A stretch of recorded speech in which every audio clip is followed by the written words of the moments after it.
నమస్తే, welcome to our channel. నేను సౌజన్య. తెలంగాణ రాష్ట్ర మంత్రి తుమ్మల నాగేశ్వరరావు గారు కొన్ని కామెంట్స్ చేశారు ఏపీ రోడ్లకు సంబంధించి. రోడ్లు కనుక ఇలా ఉంటే మీ ప్రభుత్వానికి ఓట్లేం పడతాయని చెప్పేసి ప్రభుత్వ ప్రజెంట్ ఉన్నటువంటి R&B అధికారి ఎవరైతే ఉంటారో ఆయనతో ఈ మాట అన్నారు అన్నట్టుగా మనకు వార్తలు వస్తున్నాయి. ఆ మాట ఆయన ఎందుకు అనాల్సి వచ్చింది, ఏంటి, ఈ అంశానికి సంబంధించి మనతో మాట్లాడడానికి, వారి విశ్లేషణని మనతో పంచుకోవడానికి ఈరోజు మనతో పాటు ఉన్నారు సీనియర్ జర్నలిస్ట్ DVS గారు ఉన్నారు. వారితో మాట్లాడదాం. నమస్తే అండి. నమస్తే. తెలంగాణ రాష్ట్ర మంత్రి తుమ్మల నాగేశ్వరరావు గారు ఆంధ్రప్రదేశ్ రోడ్లకు సంబంధించి కొన్ని కామెంట్స్ చేశారు. ఇలాంటి రోడ్లు ఉంటే కనుక మీ ప్రభుత్వానికి ఓట్లు పడవు అని ప్రజెంట్ ఉన్నటువంటి RBI ఒక అధికారితో మాట్లాడారు అని అంటారు. ఆయన అసలు అలా ఎందుకు మాట్లాడాల్సి వచ్చింది? తెలంగాణ ఎన్నికల నేపథ్యంలో కూడా ఇలాంటి కామెంట్సే వచ్చాయి ఏపీ రోడ్లకు సంబంధించి. ఇప్పుడు మళ్ళీ ఆంధ్రప్రదేశ్ ఎన్నికల నేపథ్యంలో కూడా మళ్ళీ ఏపీ రోడ్ల ప్రస్తావన కూడా మళ్ళీ వచ్చింది. దీన్ని యాదృచ్ఛికం అనుకోవాలి, అసలు ఏ విధంగా తీసుకోవాలి ఏపీ రోడ్ల అంశాన్ని? అంత అధ్వానంగా ఉన్నాయి ఏపీ రోడ్లు. ఆంధ్రప్రదేశ్లో రోడ్లే రేపటి ఎన్నికల ఫలితాన్ని నిర్దేశిస్తాయి.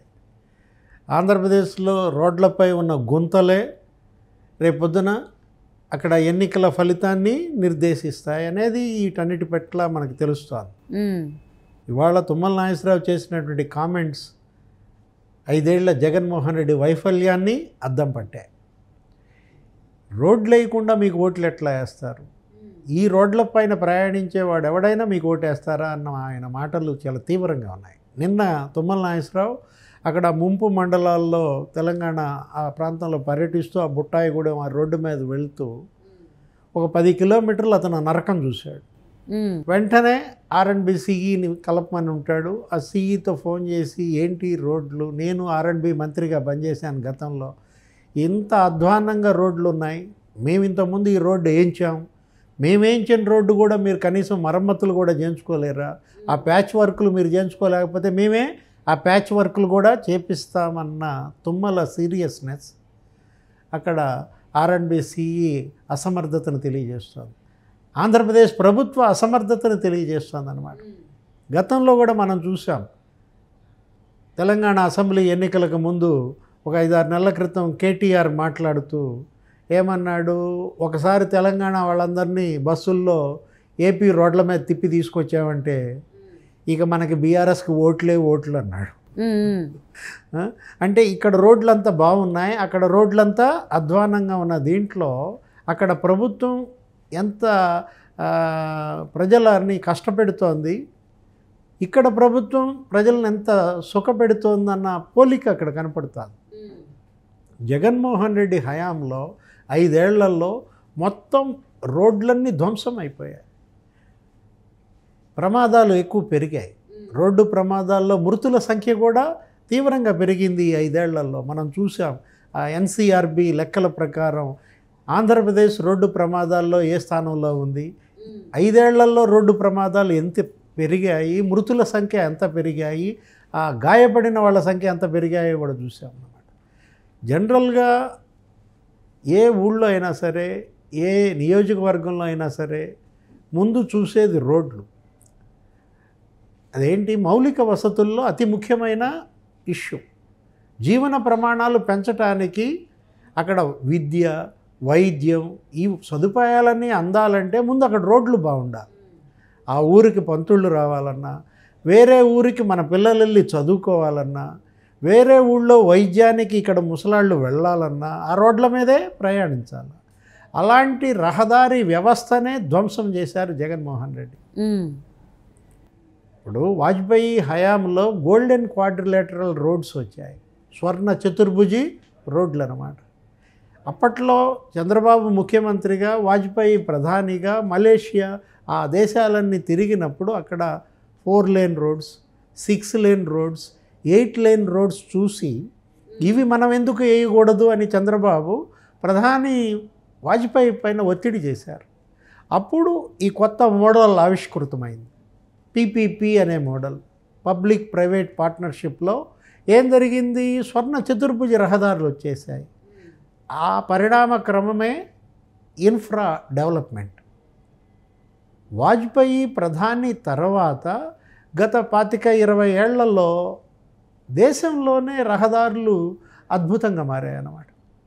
నీకు విమానాశ్రయాల అభివృద్ధి, ఔటర్ రింగ్ రోడ్లు, ఇన్నర్ రింగ్ రోడ్లు ఇవన్నీ కూడా అక్కడే వచ్చేసాయి. మనకు తెలుసు హైదరాబాద్ ఫ్లైఓవర్స్ కానీ, ఆ తర్వాత ఈ శంషాబాద్ ఎయిర్పోర్ట్ కానీ, ఇక్కడ పెద్ద ఔటర్ రింగ్ రోడ్డు కానీ, ఎంత అభివృద్ధి వాజ్పేయి ప్రధానిగా, చంద్రబాబు ముఖ్యమంత్రిగా ఉమ్మడి రాష్ట్రంలో మనం చూసాం. అప్పట్లో ఒక 5,000 కోట్లతోనే రహదారులు, సిమెంట్ రోడ్లు వేసేసారు జన్మభూమి అనే దాంట్లో. అసలు ఈ గ్రామాల్లో సిమెంట్ రోడ్లకి ఆద్యుడు చంద్రబాబు అన్నమాట. ఇలాంటి రోడ్లని జగన్మోహన్ రెడ్డి 5 ఏళ్లలో ఏం చేశాడు? ధ్వంసం చేసేశారు. అంటే రోడ్లు గనక వేస్తే నాగరికత పెరుగుతుందనా? పిల్లలకి చదువు అవకాశాలు విస్తృతమవుతాయనా? ఒకవైపేమో నాడు నేడు అంటాడు, విద్యారంగంలో నేనెన్నో సంస్కరణలు తెచ్చానంటాడు, వైద్యంలో నేనెన్నో మెడికల్ కాలేజీలు పెట్టానంటాడు, కానీ రోడ్లన్నీ ధ్వంసం చేసిన పరిస్థితి. ఇప్పుడు ఇవాళ కేవలం బటన్లు నొక్కటమే ముఖ్యమంత్రి పైన. ముఖ్యమంత్రిగా జగన్మోహన్ రెడ్డి అటు అభివృద్ధిని ఇటు సంక్షేమాన్ని సమపాళ్లలో తీసుకువెళ్ళాలి. నీటిపారుదల ప్రాజెక్టులను నిర్లక్ష్యం చేశాడు. ఒకవైపు కేసీఆర్ కాళేశ్వరం కట్టాడు, అఫ్కోర్స్ అది మునిగితే మునుగుండొచ్చు, దెబ్బతింటే దెబ్బతిని ఉండొచ్చు, కానీ 1,00,000 కోట్లు ఇరిగేషన్ ప్రాజెక్టుల మీద ఖర్చు పెట్టారు. చంద్రబాబు 5 ఏళ్లలో 68,000 కోట్లు ఖర్చు పెట్టాడు ఇరిగేషన్ ప్రాజెక్టుల పైన. జగన్మోహన్ రెడ్డి తండ్రి రాజశేఖర్ రెడ్డి ఉమ్మడి రాష్ట్ర ముఖ్యమంత్రిగా జలయజ్ఞం టేకప్ చేసి 56,000 కోట్లు ఖర్చు పెట్టాడు. మరి రాజన్న రాజ్యం తెస్తానన్న జగన్మోహన్ రెడ్డి జలయజ్ఞం అనేటటువంటి నవరత్నాల్లో 3వ రత్నమో 4వ రత్నమో ఏం చేశాడు? ఈ 5 ఏళ్లలో ఇరిగేషన్ ప్రాజెక్టులు 30,000 కోట్లు కూడా ఖర్చు పెట్టలేదు. అది కూడా జీతాలు ఆ పనులే, వాటికే అన్నమాట ఆ బడ్జెట్ కూడా. ఇరిగేషన్ ప్రాజెక్టులు నిర్లక్ష్యం చేశాడు, పేదల ఇళ్ళు నిర్లక్ష్యం చేశాడు. నిన్నే మనం చూసాం రాజ్నాథ్ సింగ్ అనకాపల్లిలో సీఎం రమేష్ నామినేషన్కు వచ్చి ధ్వజం ఎత్తాడు. మేము 22 లక్షల ఇళ్ళు ఇచ్చాము ఆంధ్రప్రదేశ్కి ఈ 5 ఏళ్లలో. 22 లక్షల ఇళ్ళు మేము ఇస్తే 2 లక్షల ఇళ్ళు కంప్లీట్ చేయలేదు. ఎక్కడ 22 లక్షల ఇళ్ళు కేంద్రం ఇచ్చింది? జగన్మోహన్ రెడ్డి 2 లక్షల ఇళ్ళు కూడా పేదలకి కట్టలేదంటే అంతకన్నా ఇంకా ఘోర వైఫల్యం ఏముంటుంది? అంటే రోడ్లు, ఇరిగేషన్ ప్రాజెక్టులు, పేదల ఇళ్ళు, హౌసింగ్ మొత్తం అంతటినీ దెబ్బతీశాడనమాట. కట్టుబడిని దారుణంగా దెబ్బతీశాడు. కన్స్ట్రక్షన్ రంగం కుదేలైపోయింది. ఫలితం నిరుద్యోగం పెరిగింది.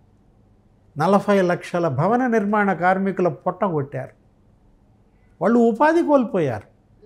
ఇసుకంతానేమో స్మగ్లింగ్, ఏది ఇసుక ఇతర రాష్ట్రాలకు అక్రమ రవాణా, రాయలసీమ నుంచి తమిళనాడు, రాయలసీమ నుంచి కర్ణాటక. గతంలో 4,000కు దొరికేటటువంటి ఇసుక 40,000 పెట్టి కొనాల్సిన పరిస్థితి. ఉత్తరాంధ్ర నుంచి ఒరిస్సా, జగ్గైపేట నుంచి తెలంగాణ, రాయలసీమ నుంచి తెలంగాణ ఇసుక ఇతర రాష్ట్రాలకు తరలిచ్చేస్తున్నారు. ఒక ఇసుకలోనే 40,000 కోట్ల అవినీతి అక్రమార్జన చేశారని పురంధేశ్వరి ఫిర్యాదులు చేసింది.